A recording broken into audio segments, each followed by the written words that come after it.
Argentina দলের জাতীয় সঙ্গীতের সময় ৩ সন্তানকে নিয়ে সতীর্থদের পাশে দাঁড়িয়েছিলেন লিওনেল মেসি।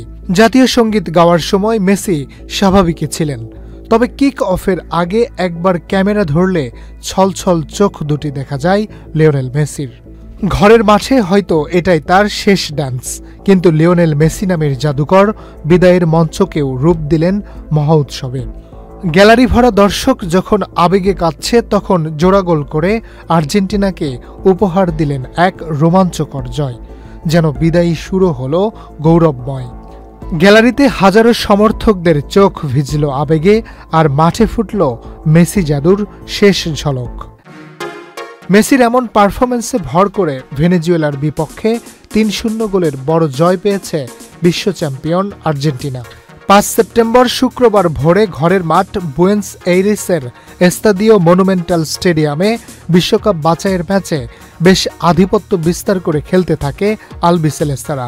৭৭% বল নিজেদের দখলে রেখে ১৭টি শট নেয় লিওনেল স্ক্যালোনির শিষ্যরা, যার ৯টি ছিল লক্ষ্যে। ম্যাচের ৩৯ মিনিটে প্রথম গোলের দেখা পায় আর্জেন্টিনা। দারুণ এক চিপ শটে বল জালে জড়িয়ে গ্যালারিতে আনন্দের উপলক্ষ এনে দেন লিওনেল মেসি। তার গোলেই লিড নিয়ে বিরতিতে যায় স্বাগতিকরা। ম্যাচের ৮০ মিনিটে থিয়াগো আলমাদার সঙ্গে দারুণ বোঝাপড়ায় মেসি সহজ ট্যাপ ইনে করেন পরের গোলটি।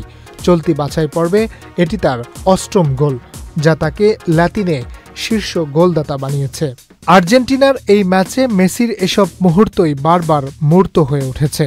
যেমন ধরুন, বল যতবার তার পায়ে গেছে ততবার গ্যালারিও গলা ফাটিয়েছে।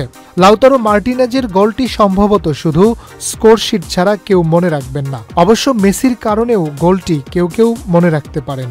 ফ্রি কিক থেকে পাজোকে ডিফেন্স চেরা পাসটি মেসিরই ছিল। তবে এই ম্যাচে মেসি হ্যাট্রিকও করতে পারতেন। ৮৯ মিনিটে রদ্রিগো দিপলের দারুণ পাস থেকে গোল করলেও ভিআর জানিয়ে দেয় অফসাইডের ভুল ছিল। দুটি গোল, এক অমর জয়, আর কোটি সমর্থকদের হৃদয়ে কান্নাজড়িত আবেগ। মেসি যেন বিদায় জানালেন না, বরং আবারও প্রমাণ করলেন ফুটবল রাজপুত্র মানেই Lionel Messi. Harunur Rashid, channel I.